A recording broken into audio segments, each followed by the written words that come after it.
Olá pessoal, eu sou a Ana Novaes, eu tô aqui com o Doug, que é meu marido. Nós somos ex-funcionários da Disney e a gente tá aqui para comentar a série Imagineering Story. Nós somos fãs da história dos parques da Disney e essa série do Disney Plus é sobre a história dos parques da Disney. O Disney Plus estreia aqui no Brasil dia 17 de novembro, mas nós já assistimos. Uhum.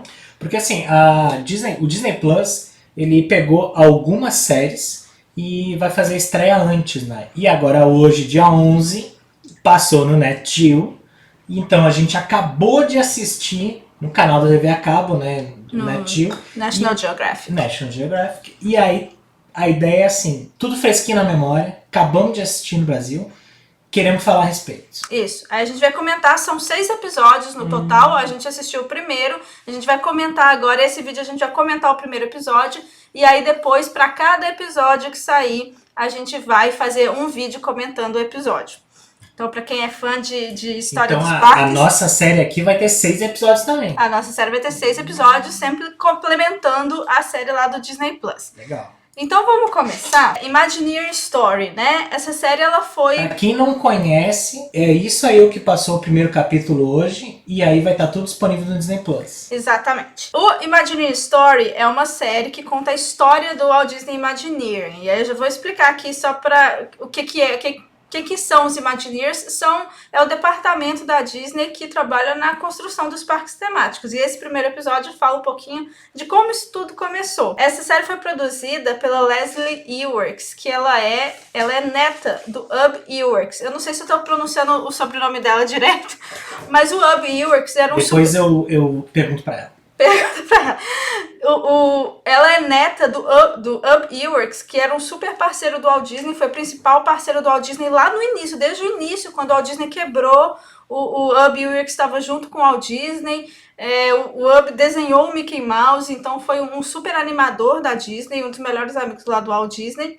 E o filho do Ub Iwerks também foi Imagineer e ela é a neta e ela produziu essa série. Então é super legal, tem depoimentos de vários Imagineers, mas vamos começar do começo, né? Porque o que eu achei bem legal do Imagineer Stories é que é bem cronológico, né? Seguiu ali, seguiu a sequência. É bem numa ordem bem cronológica. Então ele começa lá contando um pouquinho da história do Walt Disney, né? Fala de algumas inovações do Walt Disney nos filmes, né? O Walt Disney começou fazendo animações, filmes, teve várias inovações nessa área, ganhou Oscars. Ele foi o primeiro, o Mickey teve o primeiro desenho de som sincronizado, teve cor, então várias inovações. E aí, então ela faz um resuminho aí da historinha do Walt Disney. E aí fala um pouco da ideia para a Disneylândia. O Walt Disney ele começou a ter alguns hobbies, como esse aí da imagem, que é trens. Ele adorava trens. Não é um ferrorama. Sabe quando eu era criança eu tinha um ferrorama? Ah, é? Tinha. Mas o trem era pequenininho, assim, era dessa altura. Não chegava, não dava para subir em cima assim, igual o Walt Disney. O que eu tinha dava para subir em cima, ele só não sobreviveria. Mas sabe que eu fiz várias anotações aqui assistindo o episódio. Ah, é? Tá, isso aqui, tô que nem faculdade. Só anotei um monte. E aí ele começou, ele tinha esses trenzinhos ali no quintal da casa dele, ele colocou lá no estúdio. E aí ele conta que ele ia, quando as filhas dele eram crianças, no domingo ele sempre ia passear com as filhas, ia para os parques ali da região e levava elas ali no carrossel e ele ficava vendo elas brincarem no carrossel e começou a pensar que poderia existir um lugar em que as famílias todas pudessem se divertir juntas e não só o pai ficando do lado de fora observando as filhas no carrossel. É que não tinha shopping ainda. Não tinha shopping, mas ele também não quis construir um shopping, ele quis construir uma experiência melhor para a família toda. E aí começou ali a surgir a ideia da Disneylândia. A primeira ideia que ele teve era construir ali na frente do estúdio dele, na frente dos estúdios Disney. Então é até lá em Burbank. Lá em Burbank, na Califórnia, onde ficam os estúdios. Seria do outro lado da rua ali. E até uma imagem, seria uma coisa meio pequena, assim, seria um anexo. Seria literalmente como se fosse um parque mesmo, né? Um parque de cidade, né? Então teria coisas naquele parque. Aí ia ter um carrossel, alguma coisa assim. E aí a cidade de Burbank não permitiu que ele construísse ali, porque eles acharam que os parques de diversão naquela época não tinham uma fama muito boa, porque era eles outro estilo, né? era outro estilo, era sujo, não eram muito bem cuidados.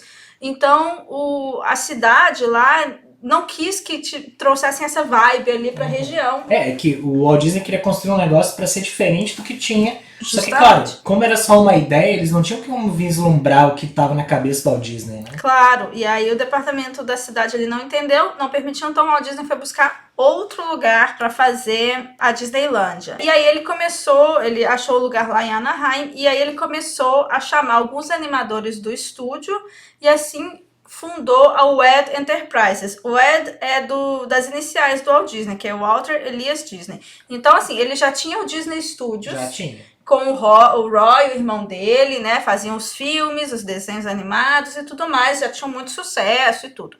Aí ele foi e criou uma outra empresa, que era a WED. Ele trouxe alguns animadores ali que seriam para construir os parques, porque ele chegou a conversar com arquitetos e tudo mais, mas ele entendeu que ele precisava da galera da indústria ali de cinema, né? No primeiro episódio, agora que a gente viu, que eles até falam assim que, tipo, chamando arquitetos, os arquitetos entregavam arquitetura, vamos dizer assim, né? Então, o prédio, maquete, mais assim, quase, né, função, né? Mais do que forma. E aí ele queria, não grandiosidade de tamanho, mas queria, tipo assim, uma coisa diferente também, uma coisa muito mais legal. Então ele teve que chamar o pessoal das artes. Das artes. Pra pirar mesmo e fazer uma coisa nova. E aí fica meio que uma experiência de cinema mesmo ali dentro, né? Então, eles falam isso muito no episódio, né? Muita coisa eles pegaram do cinema, né? Do cinema. E Califórnia, né? Califórnia tava cheio. E aí essa imagem eu achei legal, porque é do primeiro grupo de Imagineers que o Walt Disney trouxe ali. E essa imagem, assim, falar de cada um deles teve tanta importância histórica, e no seriado vai mostrando um pouco mais sobre cada um, o que cada um fez, a gente vai falar um pouco disso também, mas eu achei curiosa essa foto com todos juntos. Muito legal. Então ele achou lá o lugar em Anaheim e resolveu construir. Claro, não foi fácil. Não foi fácil. No episódio mostrou resumido, né? Mas o negócio eles tiveram que achar um lugar que fosse grande, que as terras fossem baratas e tal. Sempre lugar que tem laranja, né? Sempre lugar que tem laranja. Inclusive tem uns lugares aqui no Brasil que plantam bastante laranja, fica no sul, dá pra ter uma Disney aqui. Quem sabe? Dá pra ter. Quem sabe um dia. Mas a questão é que, assim, eles precisavam de financiamento, né, para construir o parque, porque era um projeto muito caro. E imagina você chegar aí em algum possível patrocinador e falar, então, eu quero construir um parque, me dá alguns milhões. Ninguém acreditava. O problema não é o parque, o problema é assim, preciso construir essa blá blá blá blá blá blá. Porque é uma coisa nova. Era uma coisa nova. Então quando fala a ideia, não é como se as pessoas falassem, tu quer fazer tal coisa. Não tem, né? Era difícil o pessoal acreditar. Então essa imagem é legal, que foi o primeiro desenho da Disneyland, porque o Walt Disney chegou lá pro Herb Ryman, que foi o artista que desenhou, e falou assim, então, você sabe, né, que o Roy vai falar com os banqueiros na segunda-feira, e ele vai... Os banqueiros são normalmente um pessoal de humanas, de artes, né? Só que não. Vai lá falar com os banqueiros sobre a ideia da Disneylândia, só que você sabe que os banqueiros eles não conseguem visualizar as coisas, então a gente precisa desenhar para eles. E aí você vai fazer aí o desenho pra mim. E aí uma coisa engraçada, porque assim, a gente viu o episódio aqui. Claro, o episódio tem restrição ali de tempo, né? E aí tem coisas que a gente até falou em outros lives. Tem toda a questão que tá no livro que a gente fez no Clube do Livro Disney, né? Que é uma coisa que se você não conhece, dá uma procurada aqui na descrição do vídeo. Mas assim, tem a questão que o cara mesmo não queria fazer, né? Ele não queria fazer. Porque ele tava trabalhando em outro lugar já. É isso. Ele não tava mais trabalhando pra Disney. Isso. E aí o Walt Disney vai lá e chama ele. Realmente, essa história não tá no episódio. Precisamos de ti, por favor. Agora a gente tá contando, aqui a gente tá mostrando o estendido. O além, informações que não tem no episódio. Essa é uma informação de um livro que a gente leu. E aí o Walt Disney fala, isso é sexta-feira. E o Walt Disney fala, então, segunda-feira o Roy vai lá no banco e a gente precisa desse desenho aí. E ele fala, não, tem como. Não vai dar pra fazer. Esse desenho aqui, isso aqui não é uma folha 4, né? Isso aqui é um super... um desenho enorme. Painel, né? E aí o Walt Disney fala assim, se eu ficar aqui com você, você faz? E aí ele fala, Tá bom, eu faço. E aí diz que ficaram o fim de semana inteiro lá fazendo isso aí. Aí o Walt mostrou comprometimento. É. Tipo assim, aquilo era tão importante que, tipo assim, porque ele ficou ali ajudando, né? Claro, ele dando apoio moral também. E ele também. E também colocando as ideias, explicando as ideias. E aí eles, enfim, aí depois eles vão lá, falam pro banco e tal. Vão com o banco, conseguem. Aí eles fazem esse esquema, que isso já é depois que já tinha sido aprovado e tudo mais. E até uma dos O episódio, como tem pouco tempo, claro, ele dá umas puladinhas. Né? Porque senão, né, ia ter que durar 4 horas. horas cada episódio. E aí dos lugares que eles conseguem patrocínio, inclusive, é na rede de TV ABC, ou ABC. Hoje pertence à Disney, mas na época não. E aí também uma informação extra que a gente... As informações vão vindo de vários lugares, né? Informação extra que eu já li em outros livros, que é que a ABC já tinha tentado contratar o Walt Disney algumas vezes para que o Walt Disney fizesse um programa semanal, apresentasse algum programa semanal, e o Walt Disney nunca tinha aceitado. Agora, o Roy foi lá propor, falou, olha, vocês querem patrocinar esse projeto aqui, aí quem sabe o Walt Disney fazer um programinha semanal para vocês. O Roy lia muito livro de negociação. Ele era bom de negócio. Ele tinha essa carta na manga. Tinha essa carta. Se pensar, é a mesma que usou quando precisavam que o cara fizesse o painel. Né? Botou o Disney lá. Botou o Disney lá. Mas isso foi bom porque com esse programa de TV, o Walt Disney toda semana tava lá fazendo propaganda do parque que ia abrir. No final foi bom pra todo mundo. Foi bom pra todo mundo. Disney, pra Disneyland foi muito bom. Muito bom. E aí eles bolam esse esquema aqui que tem um hub, né? Esse círculo, que é essa área central. E daqui saem todas as áreas do parque, né? A Fantasyland, a Frontierland, a Tomorrowland, que é um jeito fácil para as pessoas não ficarem perdidas. Sim. É fácil de se Eles orientar. até comentam no episódio que é muito inspirado na questão, né, da arquitetura de cidade radial, né? Tipo Paris. Tipo de Paris. Muita coisa. Na verdade, assim, o Walt Disney... Todas as viagens que ele fez pra Europa foram muito boas, né? Muito. Porque como o Walt Disney era muito criativo, tem muita questão de extrapolar, né? Então ele pega uma coisa, uma ideia, e aí pensa 1000 coisas dessa ideia, né? Ele tinha muito repertório, né, com essas viagens. Então ele via muita coisa lá na Europa, e aí aquilo gerava uma outra ideia, e aí tu falou, extrapolava as ideias. Cria mais conhecimento, né? Aí o que eu achei curioso é que aí ele deu um prazo ali pra galera fazer a Disneyland de 1 ano. Ai. Gente, hoje em dia, uma atração demora, sei lá, 4 anos pra ficar pronta. Imagina você construir o parque inteiro em 1 ano. Sim. Deve ter sido um pouco tenso. Não, o Brasil não constrói uma parada de ônibus em 1 ano. Não constrói. Aí tem algumas imagens da construção, isso que eu achei muito legal. Várias imagens. Foi bom, tem muitas imagens históricas da construção das atrações, isso eu achei bem legal. O que eu gosto é que eles mostraram muitas imagens em cores. Sabe que eu tava vendo o episódio e várias vezes eu via, nossa, aquele. Tipo assim, mostrava um vídeo, né? Aí eu lembrava assim, tem uma parte que eles estão montando a parte pra andar o trem ali. Tá. Aí tem umas coisas que eu lembro de ver fotos em preto e branco daquilo ali. E ali tem, claro, a imagem Disney, colorida. Tem a imagem colorida em vídeo, né? Muita coisa, claro, feita em película, né? Que daí deve ter feito um trabalho aí pra colocar no documentário. Esse é o Bob Gurr, ele é um dos Imagineers que eu acho ele muito bonitinho. ele aparece muito no episódio, é muito legal todas as histórias que ele conta. A gente vai contar algumas delas aqui. Porque assim, né? Quem tá vendo agora esse vídeo, das duas uma, ou ainda vai ver, ou acabou de ver também. Ou acabou de ver também. Esse vídeo aqui é pros dois. Exatamente. Ele conta aqui que ele adorava carros. E aí ele entrou na Disney, e aí ele virou Imagineer, e aí o Walt Disney chamou ele para ser designer de carros da atração Autopia, que é essa atração que as crianças dirigem o carrinho lá. Tem a Autopia na Disneyland e tem o Indy Speedway em Orlando, em Walt Disney World. E a Autopia é tipo de utopia, né? E aí era um sucesso, porque as crianças realmente podiam dirigir os carrinhos. Ou a gasolina. Carro a gasolina e tal. Não tinha trilho na época, hoje em dia tem o trilho. Era mais off-road. Era emocionante. E aí no episódio eles falam de várias atrações que eles estavam trabalhando para a inauguração. Uma delas é o Jungle Cruise, que eu achei bem tipo curioso. Assim, desculpa interromper, mas eles estavam trabalhando, como a gente falou, toque de caixa. Né? Toque de caixa, eles tinham pouquíssimo tempo. Puxado.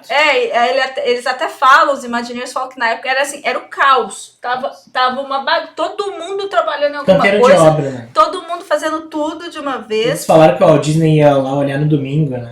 Eu lembrei uma coisa que eu queria falar, é que eles mostram aqui o Model Shop, que é o lugar onde eles faziam as maquetes.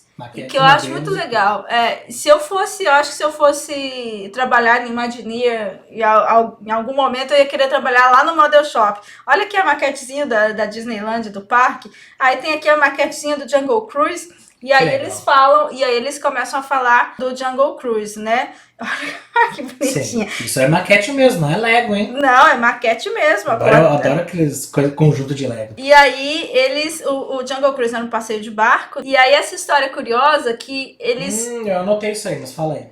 Eles tinham que plantar as árvores aí, porque o Jungle Cruise é um passeio de barco numa floresta tropical. Então eles tinham que plantar as árvores de uma floresta tropical ali. Eles não tinham dinheiro para ficar comprando um monte de árvore, não dava tempo de plantar, não tinha dinheiro para comprar árvore pronta. Então eles colocaram anúncios no jornal para quem não quisesse mais as árvores que estavam ali no seu quintal, eles iam lá de graça buscar. E tiravam a árvore viva, né? Tirava. Uma coisa também que eles falaram, mas falaram bem rapidinho, é que tipo, não só isso, mas estavam construindo uma estrada perto, e aí por isso eles estavam limpando o terreno. E com isso tem que tirar árvores do terreno. Então eles iam lá e tiravam as árvores antes. Acabavam ajudando o poder público que estava fazendo, né? E reaproveitava a árvore ao invés de só destruir a árvore, né? Então todos foram lá ter um novo lar na Disneylandia.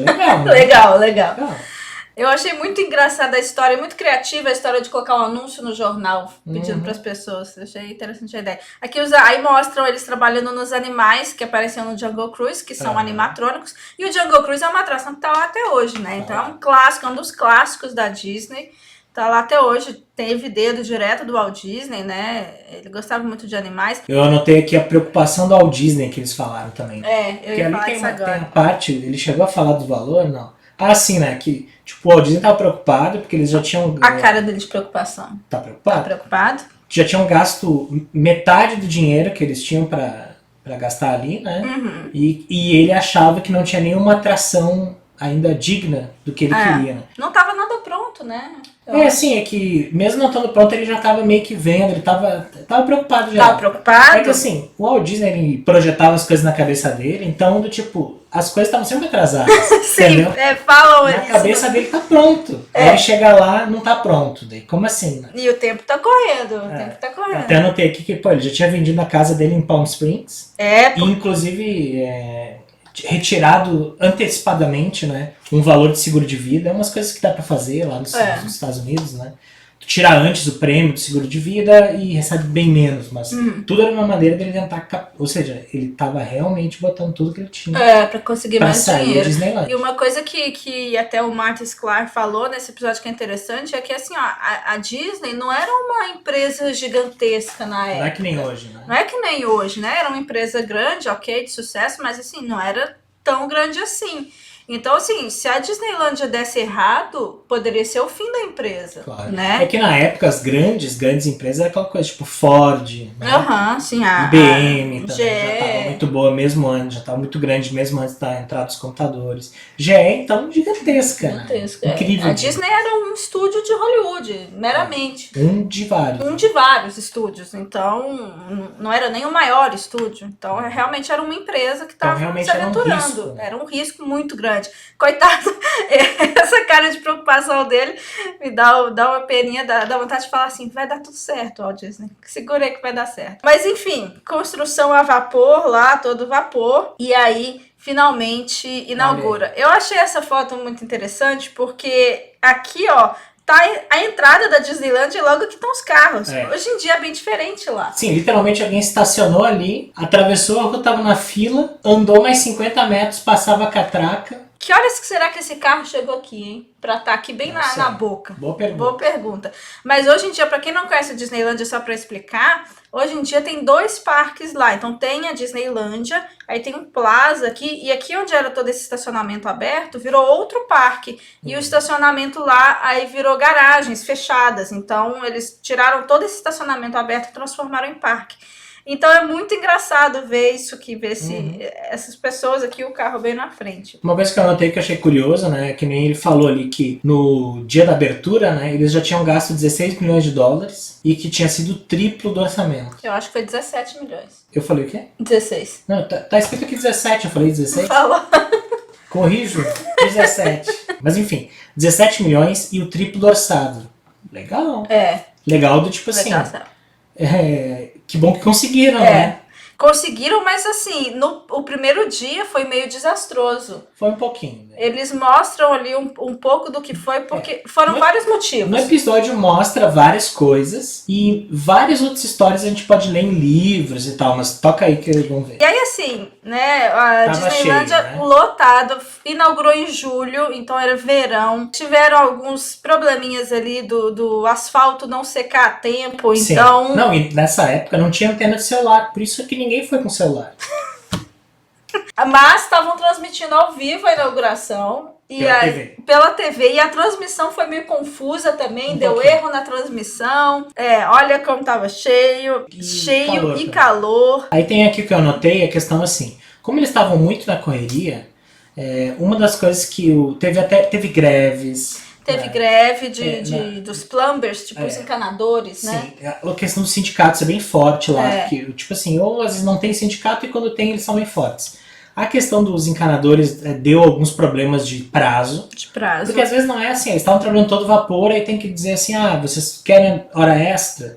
Aí às vezes os encanadores falam, não quero. a gente não quer, ou a gente quer, mas ganhando triplo. Então teve um pouco nessas negociações, e aí não deu tempo de fazer, não dava tempo de fazer tudo.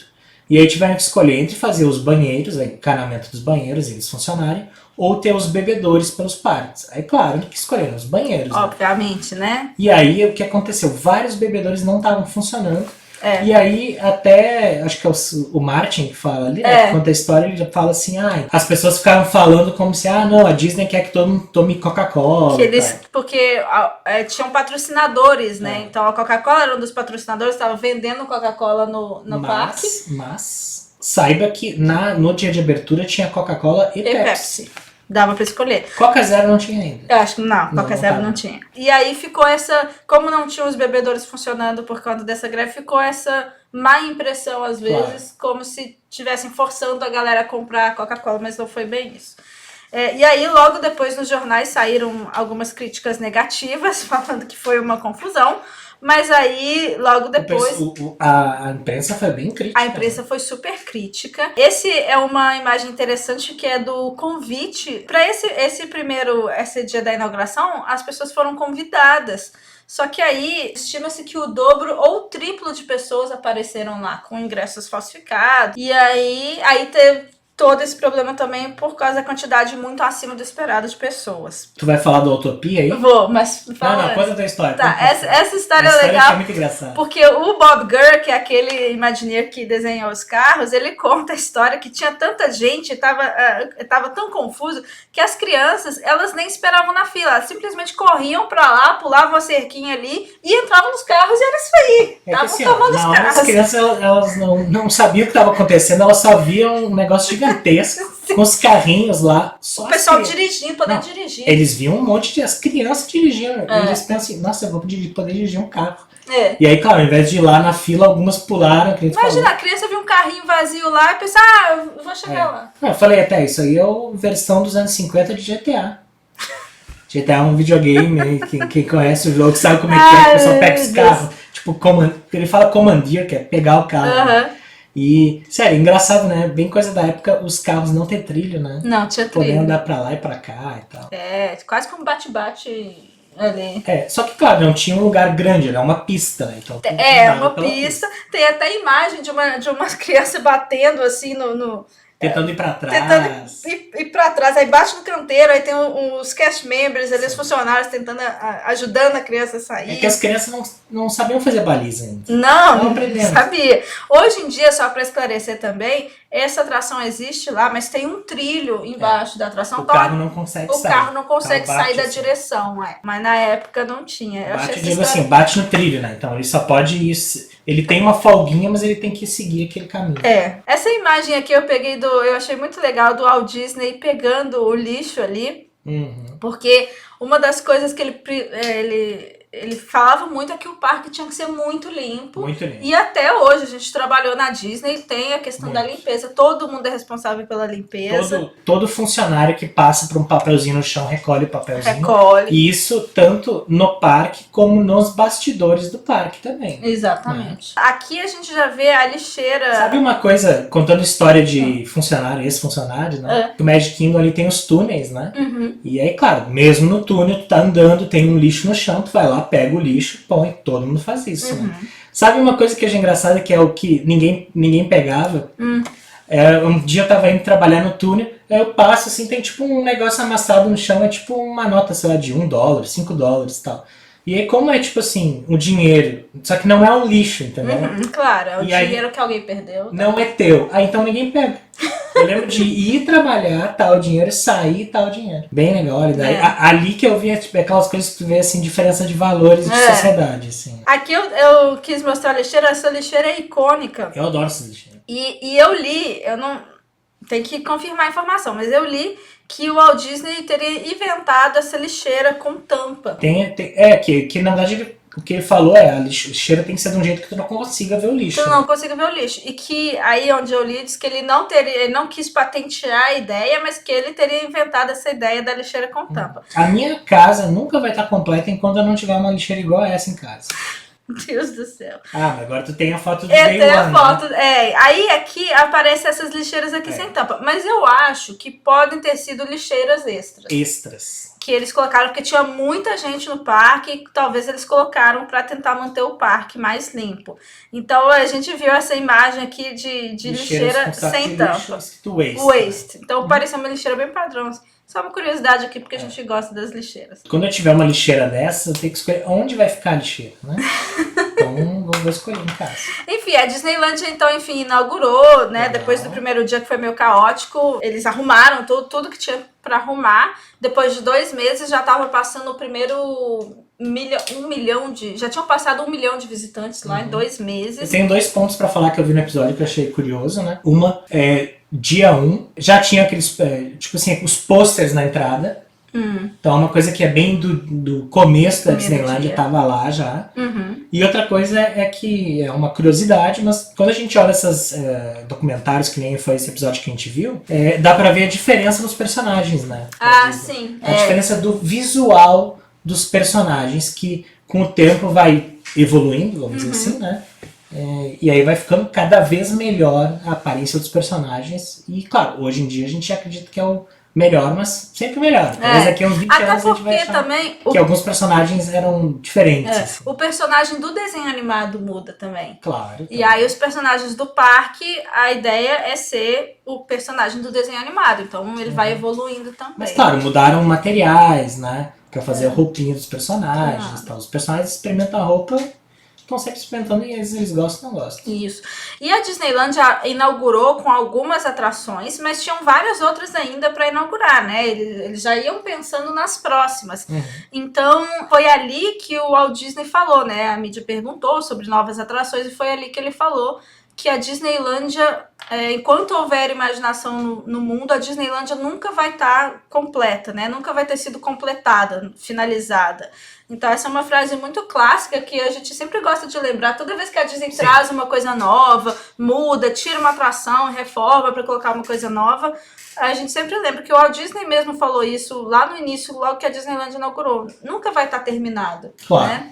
Enquanto tiver sempre pode melhorar e também sempre pode ir mudando, né? E Matterhorn mostrou, Matterhorn. Né? O próprio Imagineer, vamos dizer assim, ele nos leva, né? Isso foi legal do episódio, né? Ele nos levou pra dentro do Matterhorn. Só antes da gente falar do Matterhorn, só pra falar assim da cronologia, né? O episódio ele é bem cronológico. Então a Disneylandia, ela inaugurou lá em 55. E aí aqui ele mostra que a gente já tá em 59, que teve uma grande atualização ali na Tomorrowland. E aí eles colocam o Matterhorn, que foi a primeira atração radical, entre aspas, né? Eles chamam de thrill ride, uma atração mais emocionante. Eles achavam que faltava isso no parque. E aí ela é uma montanha e tem uma montanha russa dentro, né? Então tem os carrinhos aqui. E que eu achei legal é que o Bob Gurr, que é o Imagineer, aquele mesmo lá que fez os carros da Autopia, o Walt Disney chamou ele pra fazer e ele falou assim, nossa, mas eu nunca fiz uma montanha-russa, eu nem gosto de montanha-russa. Quando ele achou que ia fazer o que ele tinha aprendido, dava uma coisa que ele não sabia fazer. Não sabia fazer. Né? Tipo, se vira aí. E aí ele fala que ele teve que aprender trigonometria pra poder fazer isso aí, porque antes no Autop ele tava fazendo design de coisa de máquinas, né, de coisas mecânicas.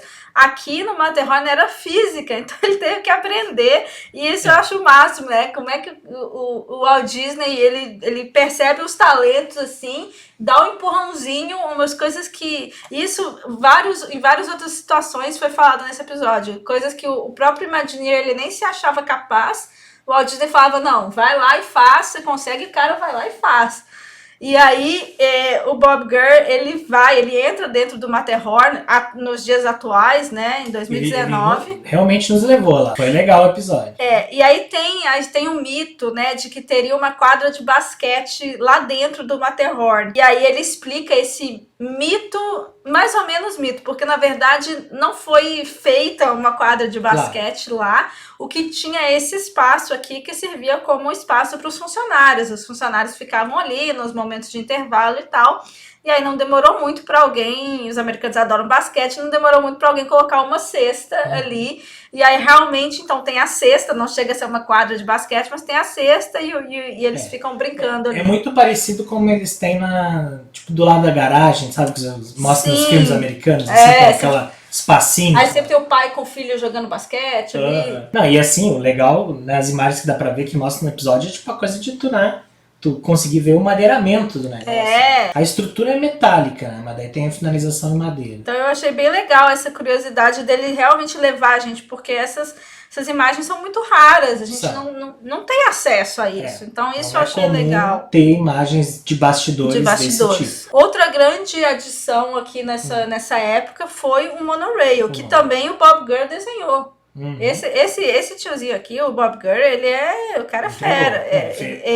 Ele mereceu o salário. Mereceu, ele é fera. Eu sou super fã dele. E aí ele desenhou também o monorail. O Walt Disney já tinha visto o monorail na Europa. O veículo. Ele desenhou o veículo, exato. O Walt Disney tinha visto na Europa, mas esse aqui na Disneylândia foi o primeiro da América do Norte, então foi algo muito icônico. Ele tem aquele visual bem futurista, ó, o Walt Disney lá fiscalizando a obra, vendo se tá tudo certinho. Literalmente dentro da obra. Né? Dentro da obra, e aí tem esse visual bem futurístico. Imagina, isso aqui é final dos anos 50, anos 60, por ali. Parece os Jetsons mesmo, né? Bem futurístico. Bem futurístico. Tá num foguete andando no horizontal mesmo. E lá na Disneylândia, só para o pessoal que não conhece lá o monorail, ele entra dentro da Tomorrowland, ele tem uma estação dentro da Tomorrowland, então você pega o monorail do lado de fora do parque e desce na Tomorrowland, ou vice-versa. Hoje em dia é no Downtown Disney, que é tipo o equivalente ao Disney Springs, mas menor. Então você pode pegar o monorail no Downtown Disney e você desce dentro do parque, dentro da Tomorrowland. Esse é um pouquinho diferente de Orlando. Então realmente é uma atração da Tomorrowland, o monorail. Eu até anotei que quando começou a mostrar umas partes genéricas, se mostrou até sereia. Temos imagens da sereia aqui, cadê? Olha lá, as sereias. Porque aqui tinha uma atração que era 20 mil léguas submarinas, que era um submarino mesmo. Sim, bastante água ali, né? Tem até hoje lá, hoje em dia é com a temática do Nemo, mas é os mesmos submarinos. É bem legal, eu gostei. É bem legal. Então lá na Tomorrowland tem... Confesso que eu imagino assim, como deve ser para uma criança de, sei lá, 6, 7 anos entrar naquele submarino. Nossa, deve ser muito legal. Eu fiquei maravilhada quando eu entrei no submarino. Eu falei, gente, eu não acredito que eu estou dentro de um submarino. Porque realmente você entra no submarino, ele submerge e passeia pelo lago. Sim. Então eu achei muito bizarro. E aí o seriado mostra um pouco da Tomorrowland lá naquela época, e aí um dos Imagineers até fala que ele acha muito legal porque era em camadas, né? Então você tem o submarino aqui, aí você tem o Autop em cima, você tem o monorail, você tem o Skyway, que é o teleférico. No episódio, essa é a parte que eu tenho uma boa memória, porque eu lembro bem aqui, né? Ele falou que é tipo o parque que tem muita coisa cinética, né? Então, que cinética que é movimento. Então ele queria que não só o movimento de tu entrar dentro de um veículo que anda, mas de tu estar ali e olhar para aquilo tudo, tá tudo se movendo ao mesmo tempo, né? Tudo tá acontecendo em volta. É aquele efeito uau, assim. E aí realmente tinha sereias na lagoa na época. Hoje em dia não tem mais. Aí vem uma segunda leva de Imagineers. Esses aqui, essa imagem aqui são dos Nine Old Men, que eram os animadores dos estúdios de animação da Disney, que foram era um clássico, foi o primeiro grupo de animadores assim que fizeram lá Branca de Neve, enfim. E aí o Walt Disney puxa esse cara aqui, que é o Mark Davis, pro Imagineer. E aí ele faz muitas coisas no Imagineer. E aí nesse episódio mostra que ele vem trabalhar ali. Ele era um cara muito expansivo, Sim. assim, né? Falante e tal. E aí ele fala que ele chega ali e ele percebe que nenhuma das atrações não tinha nenhum teor, assim, cômico, de comédia. E até eles falam dessa questão cômica no sentido mais de gag, assim, né? Uma tiradinha. Engraçadinho, assim. E aí é engraçado que tem um outro Imagineer que fala que o Walt Disney perguntou pro Mark Davis, pediu alguns feedbacks, né, sobre a Disneylandia, e ele deu. E aí o cara falou assim, era assim que funcionava, você dava um feedback e aí agora você tinha um problema, porque o Walt Disney te fazia consertar, trabalhar naquilo que você mesmo... porque era meio assim, se você mostrasse para o Walt Disney que tem tal problema, aí o Walt Disney ia dizer... Então vem aqui que você vai resolver esse probleminha aqui. Então provavelmente ele deu esse feedback e o Walt Disney falou, então vem aqui pro Imagineer, você vai trabalhar aí no... Aí mostra, né, que ele fez a questão do elefante... Fez essa questão aí do pessoal, tipo, sendo perseguido, assim, né? Isso é no Jungle Cruise, né? No Jungle Cruise. Essa é uma cena clássica do Jungle Cruise. Sim. Não, eu tô falando porque às vezes o pessoal não reconhece. Tá, sim. Eu tô falando do elefante tomando banho. Isso. Mostrou, né? Mostrou. E essa também. Essa questão, que essa é uma coisa cômica, porque não é uma piada, né? É algo que tu bate o olho e entende que é engraçado. Às vezes você dá uma risadinha, assim. São pequenos detalhezinhos, assim, engraçadinhos.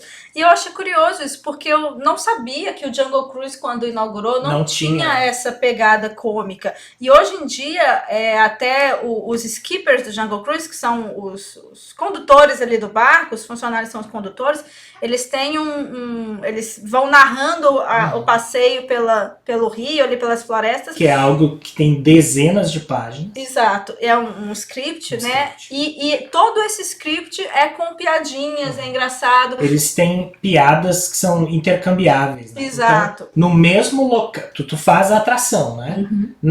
Em determinados pontos, tem literalmente dezenas de piadas diferentes que eles podem ou não fazer, porque às vezes pode passar e não falar nada, dependendo de como tá, né? Então eles têm que escolher esse cardápio aí de piadas. Então o Jungle Cruise tem essa pegada de ser uma atração meio com comédia, e eu fiquei surpresa nesse episódio, eu não sabia que não foi assim que começou. Bem curioso. Eu achei bem curioso. Gostei de ver isso. Foi uma informação nova. O Tic Room é engraçado, aí aqui, né, na cronologia, o episódio já mostra que aqui a gente já tá em 61, e o Walt Disney queria fazer um restaurante pediu pra fazerem lá um design, um restaurante com esses passarinhos em cima e tal. Na verdade, fizeram esse design e o Walt Disney falou, não dá pra ter passarinho em cima, porque senão o passarinho vai...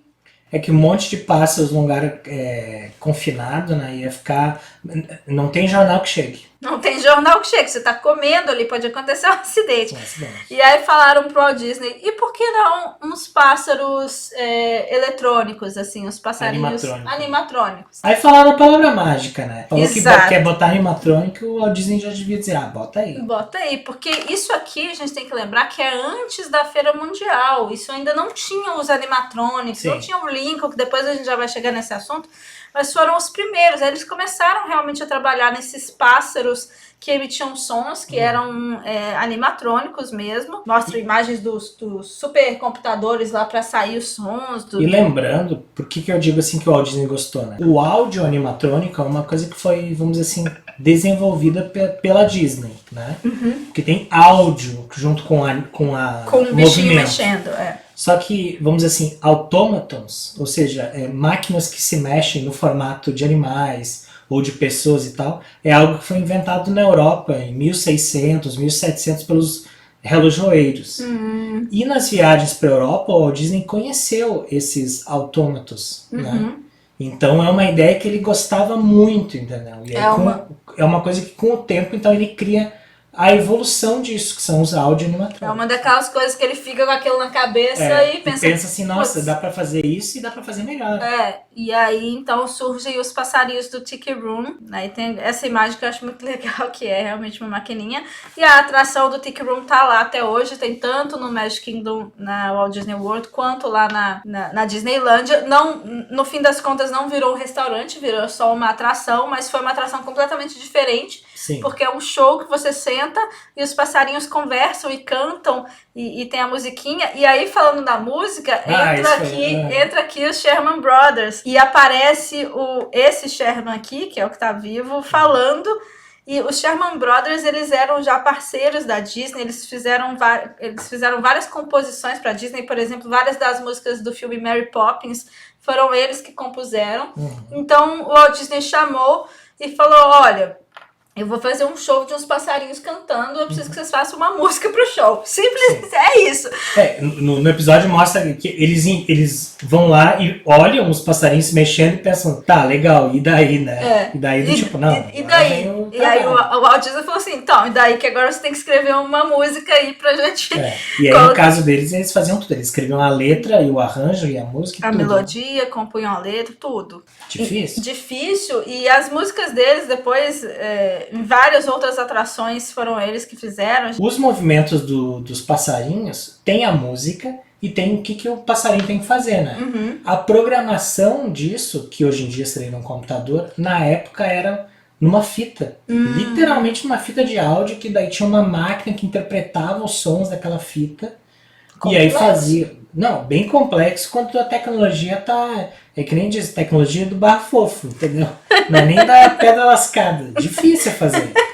Como é que é? É a tecnologia do barro fofo? Barro fofo. Barro fofo e pedra lascada. Porque assim, hoje em dia, tipo, tu pega um módulozinho desse, até nas coisas que as crianças aprendem nas escolas, aula de robótica, consegue fazer umas coisas que mais fácil, que naquela época precisava de um monte de equipamento. Criança já sai fazendo animatrônica. Tipo, há 20 anos atrás a gente aprendia a fazer o sanduíche, botar o pão, queijo, presunto. Hoje em dia as crianças fazem um robô de pão. O sanduíche mexe. O sanduíche se faz sozinho. Daí agora tu pensa, mas vamos continuar. Tá, voltando. Aí vem a Feira Mundial de 64 e 65. A gente até falou bastante dessa feira na live do Clube do Livro Disney, que a gente tem, que foi quando a gente falou do livro Sonhe e Faça Acontecer, que é do Marty Sklar. E o Marty dá vários depoimentos aqui nesse episódio. A gente é meio fã da Feira Mundial por causa dessa ligação com a Disney. Exatamente. A Feira Mundial, depois quem quiser saber mais detalhes, eu vou deixar o link aqui no YouTube das lives que a gente fez, falando de várias histórias da Disney, e aí falamos da Feira Mundial. Mas enfim, foi uma feira e cada país e várias empresas grandes tinham seus pavilhões. E aí o Walt Disney foi contratado por quatro empresas diferentes para fazer uma atração para a Feira Mundial, porque a Disneylândia já era um sucesso nesse momento. A Feira Mundial foi em 64 e depois em 65, foram 2 períodos ali. Foi em Nova York essa. E aí, como a Disneylândia já era muito famosa, né, muito popular, o Walt Disney já estava famoso por fazer atrações, as empresas contrataram ele para fazer a atração dos seus pavilhões. Então foram 4 empresas, né? Uma delas foi a Ford, essa é uma parte da atração lá da Ford. Então eu achei essas imagens muito legais deles trabalhando. Essa atração aí é da Ford? Então? É da Ford. Tá. Isso mostra bastante no episódio, né? Bastante. Tem algumas cenas desse episódio que eu já tinha visto antes. Mas tem coisa aí que é novo. Que é novo, nunca tinha visto. E aí vem a história do Lincoln, que aí foi também um grande sucesso, porque foi um animatrônico, mas antes só tinha o Tiki Room, que era dos passarinhos. Agora fizeram uma figura humana. Esse foi pro estado do Illinois, e aí que foi o Walt Disney nasceu lá, o Walt Disney era muito fã do Lincoln, e ele ficou muito orgulhoso de poder fazer isso. Mas assim, foi difícil. Eles contam ali no episódio que foi difícil. Eu não queria estar na pele desses imagineiros, não. Porque aí o Lincoln não funcionava, porque, como o Doug falou, é super complexo de fazer. Imagina, se era difícil fazer num passarinho, imagina fazer numa figura humana, que ele se levantava, dava um discurso, sentava.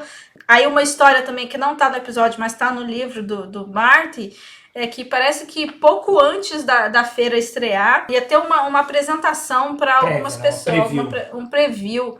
E aí nada funcionou. o Walt Disney ficou meio preocupado. Isso aí é que nem no trabalho, quando tu vai fazer a apresentação importante com PowerPoint, assim, o computador nem liga.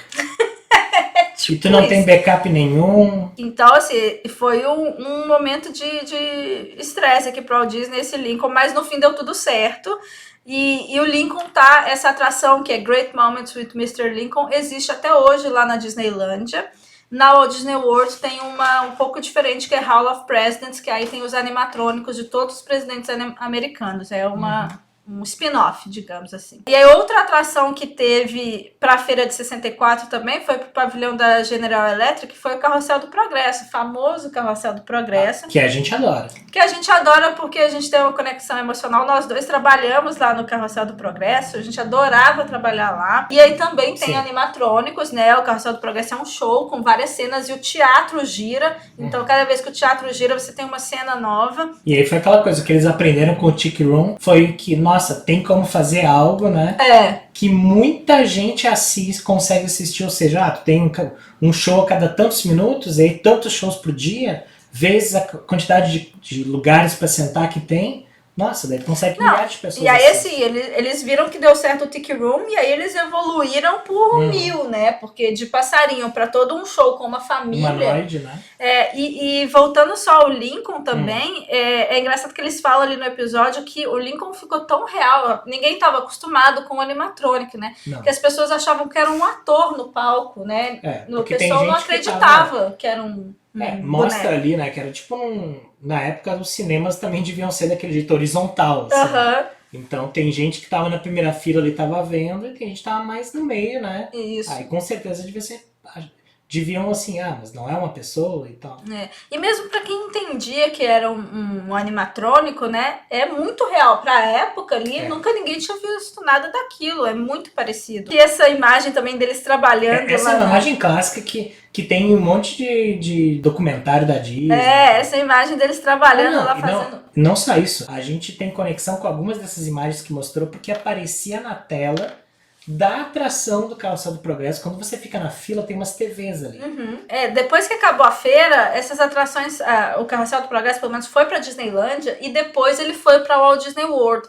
Então hoje em dia não tem mais na Disneylândia, mas tem lá no Magic Kingdom. E realmente ali, como o Carrossel do Progresso quase nunca tem fila, o pessoal entra e já entra dentro do show e quase ninguém presta atenção na telinha que tem ali. E nessa telinha, nesse videozinho que fica passando, é o Walt Disney contando a história do Carrossel do Progresso, conta a história da feira. Ele tá ali com os Sherman Brothers, que também fizeram a música dessa atração. Então é muito legal. Eu adorava ficar ali, o vídeo ficava se repetindo, ouvindo e vendo aquele vídeo toda hora. Eu achava muito legal. Parecia que o Walt Disney tava ali comigo. Porque daí outra pergunta assim, a gente ouviu centenas de vezes ou ouviu milhares de vezes aqui? Talvez milhares de vezes. Aqui, ó, essa cena, esse bonequinho aqui virou a Patricia. Eu acho que essa é a Patricia, né? Eu não sei se essa era a Patricia, mas tem toda a questão que a Patricia é a mais velha. Mais velha. E essa não tem um nome. Não tem o nome, exatamente. Tem todo... Porque assim... Ela só aparece na primeira cena, eu acho. Tem algumas atrações da Disney que tem... tipo, livros e livros de história por trás, né? Inclusive coisas que até hoje não se sabe. Não se sabe. Porque passou o tempo, e daí quem fez não tá mais, tal. Então essa é um exemplo. E aí a quarta atração da Feira Mundial que o Walt Disney fez, né? Porque a gente falou da atração da Ford, que foi o Skyway, o Carrossel do Progresso, o Lincoln, né? Great Moments with Mr. Lincoln. E aí a quarta atração foi pro pavilhão da Unicef, que chegou de última hora. E Pepsi Cola. E Pepsi Cola, né? Pepsi patrocinava. Chegou ali de última hora e foi It's a Small World, que eles tiveram 9 meses para fazer. E de novo os Sherman Brothers entraram aqui. Eles fizeram a música do Carrossel do Progresso e aí o Walt Disney pediu para... Na verdade, primeiro, no início, a ideia era que... Porque o Small World é uma atração com crianças representando vários países do mundo. Do mundo todo, né? Para simbolizar a união entre os povos, a paz e tudo mais. Então a ideia original era que você, à medida que você ia indo na atração, né, você ia vendo os diferentes países, assim, os bonequinhos dos diferentes países, você ia ouvir o hino de cada país. E aí, claro que a gente tem que, nesse caso, ouvir a opinião de quem é um profissional da música. Ele falou, o pessoal que entende de música, falou assim, olha, não vai funcionar, porque várias melodias diferentes vai dar bagunça.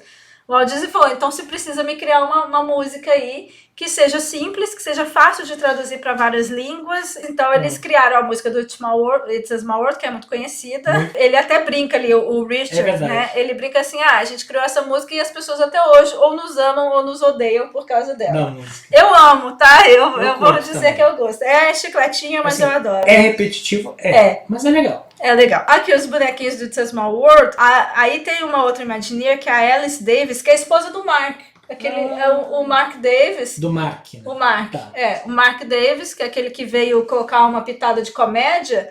A esposa dele, então, foi chamada, trabalhava com figurino e tal, foi chamada para fazer o figurino das bonequinhas do It's a Small World. Que tem muitas, né? E de vários países diferentes. Ela falou que ela ficava folheando as revistas da National Geographic para ver, né, as culturas dos outros países e desenhar. Ó, essa é a Alice Davis. Não, que eu ia falar daquela coisa quando ela disse do qual seria o orçamento que ela tem do tecido. Tu quer falar?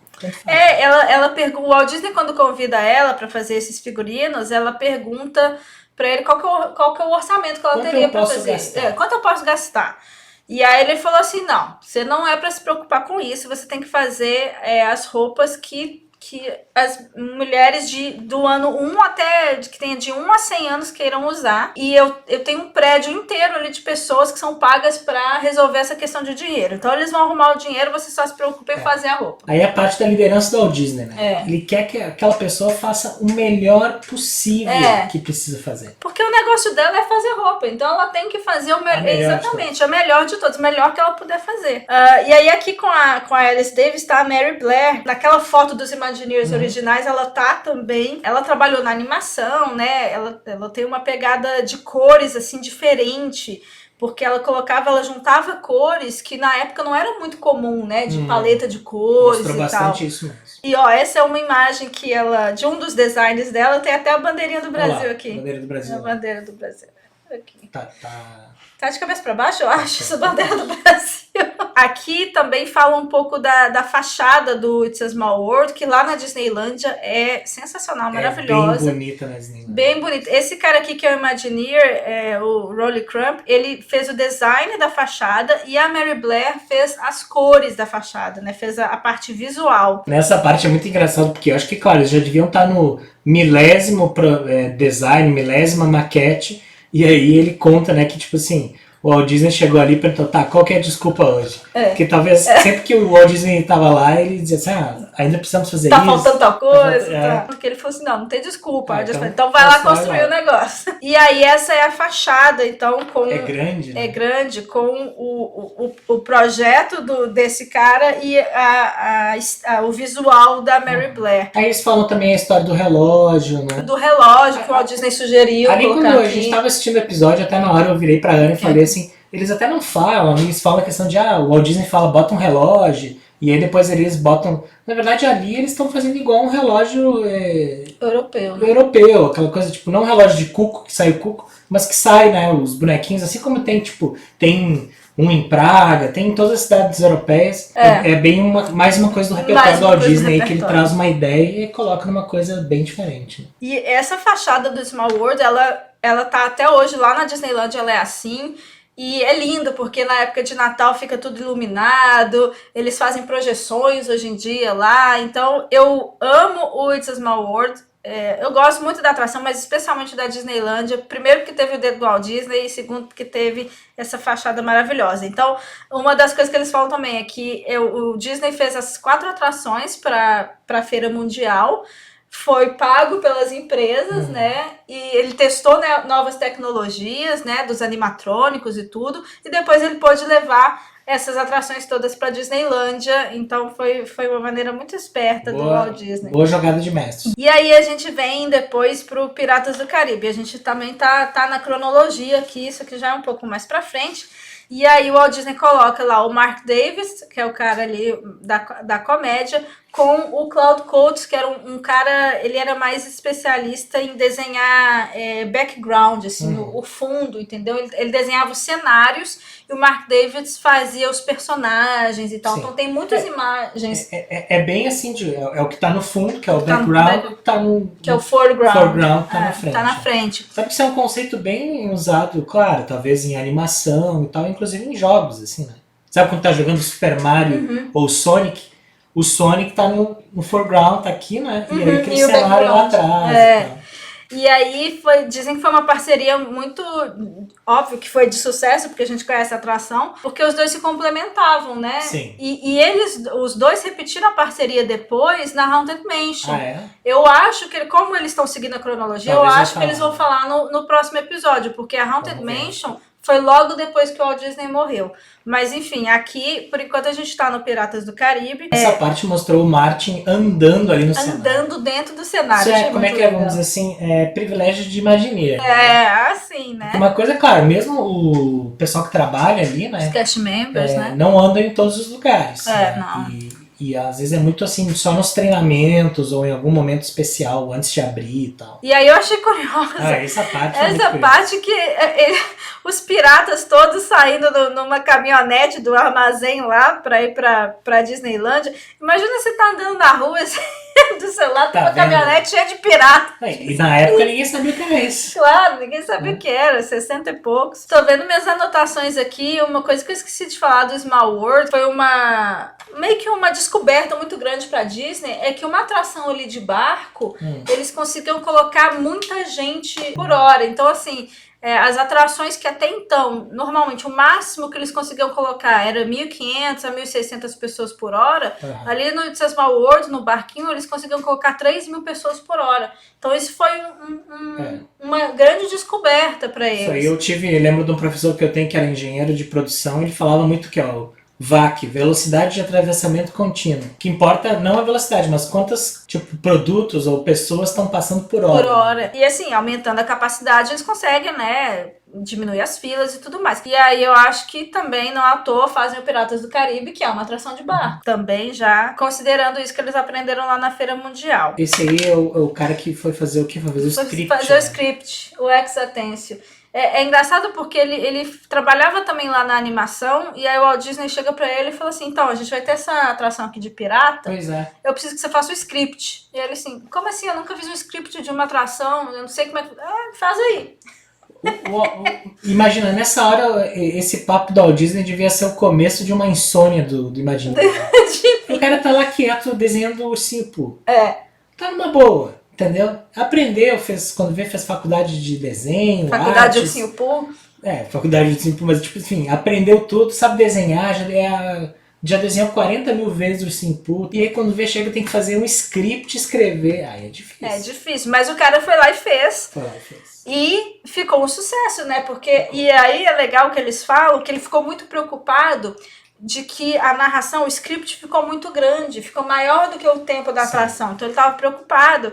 E aí, na verdade, o Walt Disney adorou, porque ele falou assim, não, isso é melhor ainda, porque aí as pessoas, cada vez que elas vierem, elas vão ouvir uma coisa diferente, então tem elas vão até ter que assim voltar. que o Walt Disney falou que é como tá num coquetel, numa festa, né, que tu tá num lugar, aí tu ouve alguém falando tal coisa, tá num lugar, tu ouve, aí outras pessoas vão falando de outra coisa, então tu passa por aquele mundo e tem coisas acontecendo, falando que são diferentes cada vez. Não, e aí ele fala também que aí depois veio pra ele a música do pirata, que é yo-ho, yo-ho, ele pensou nessas frases, e ele fala, quando você trabalha na Disney, esse tipo de coisa fica meio natural, né, ele pensar na música. Nesse episódio mostra, daí tem algumas pessoas que, por exemplo, já foram pra Orlando, mas não foram pra Califórnia, vão achar diferente.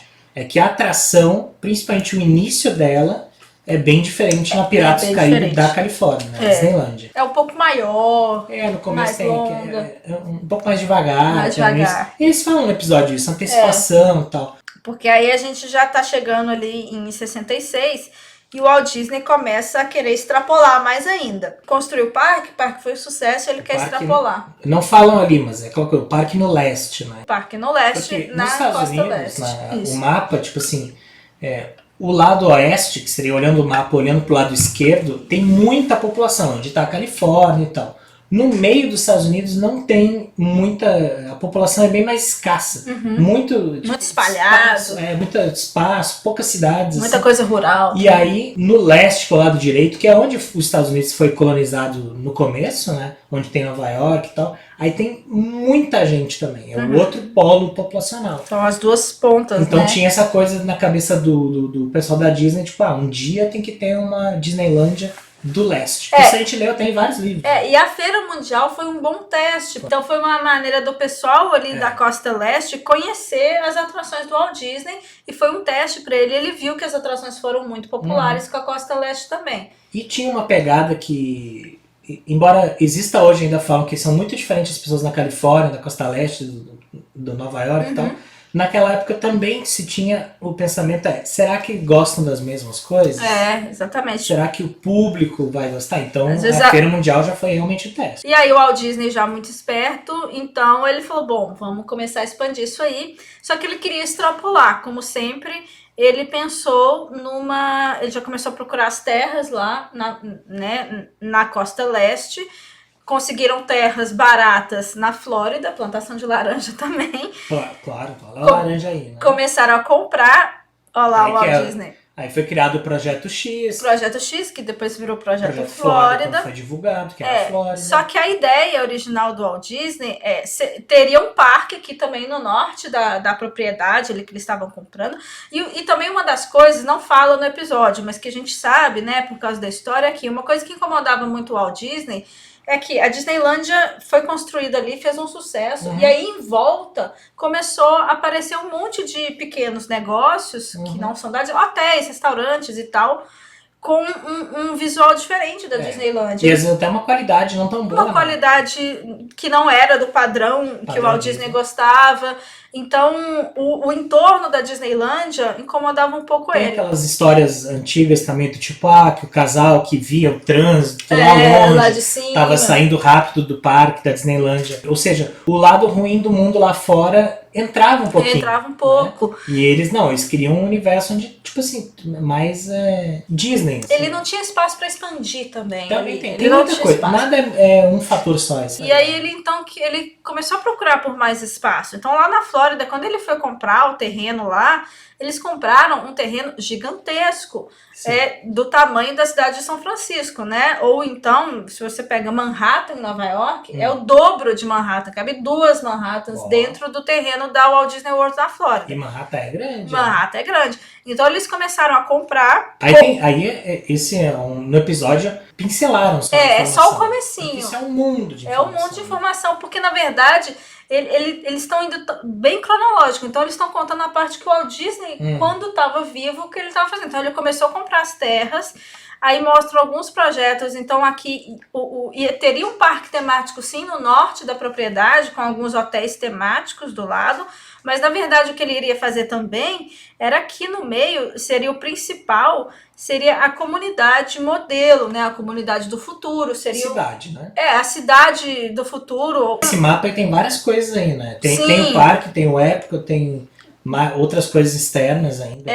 Tem aeroporto embaixo e tal. E aí, aqui tem várias imagens dessa cidade do futuro que o Walt Disney queria que fosse uma cidade modelo que pudesse servir de inspiração para outras cidades.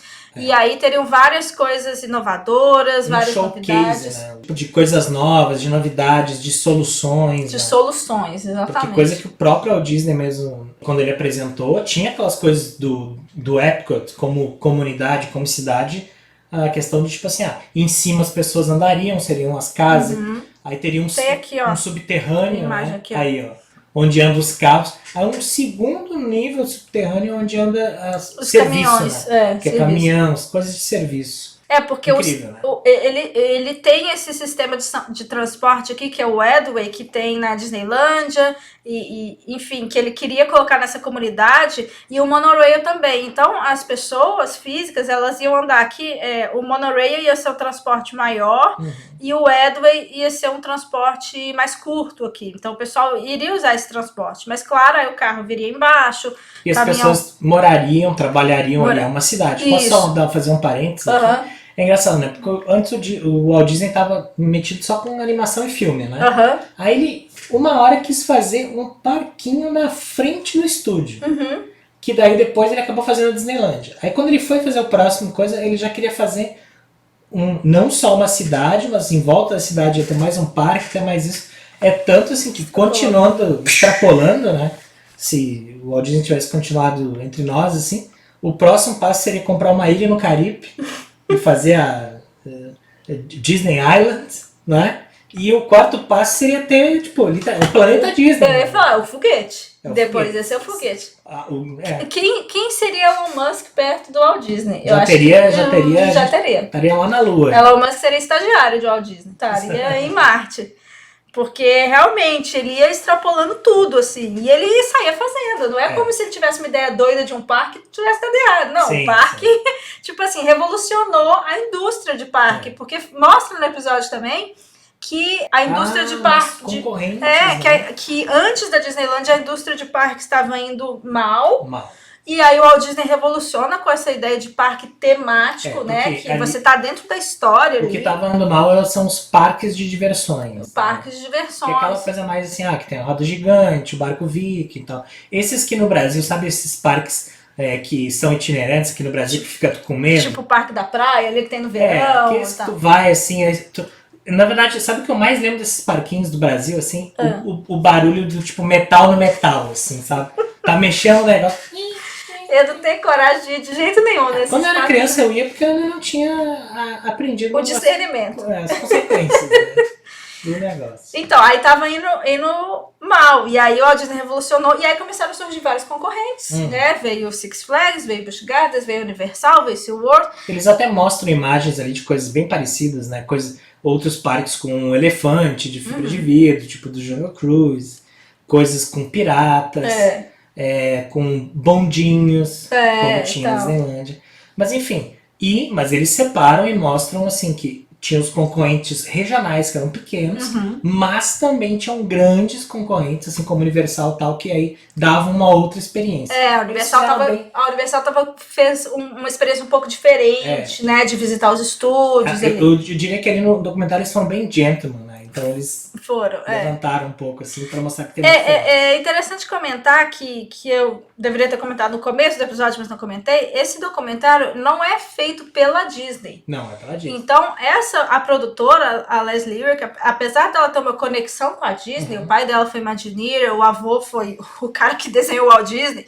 O Walt Disney não. O Mickey, desculpa, o cara desenhou o Mickey. Que desenhava o Mickey. Desenhava o Mickey e tal, e ele, né, o primeiro animador. Ela não é da Disney, ela não é uma funcionária da Disney, ela não é Imagineer nem nada. Então, apesar dela ter muito acesso, o documentário não é da Disney. Vamos já falar do final, assim. Vou dizer que o final é um pouco emocionante. É triste e um pouco emocionante porque fala muito da questão do falecimento do Walt Disney, né? Exato, porque aí o Walt Disney ele colocou os planos, tem um vídeo bem longo em que o Walt Disney explica os planos dele para esse projeto da Flórida, inclusive esse aqui é um mapa enorme e tudo mais. E aí, pouco depois desse vídeo, essa é uma imagem do vídeo, 2 meses depois, o Walt Disney morre em dezembro de 66. Aqui mostra que ao mesmo tempo estavam fazendo uma super reforma na Tomorrowland lá, mas aí ele morre em 66 e pegou muita gente de surpresa, muita gente ficou em choque e é bem emocionante realmente.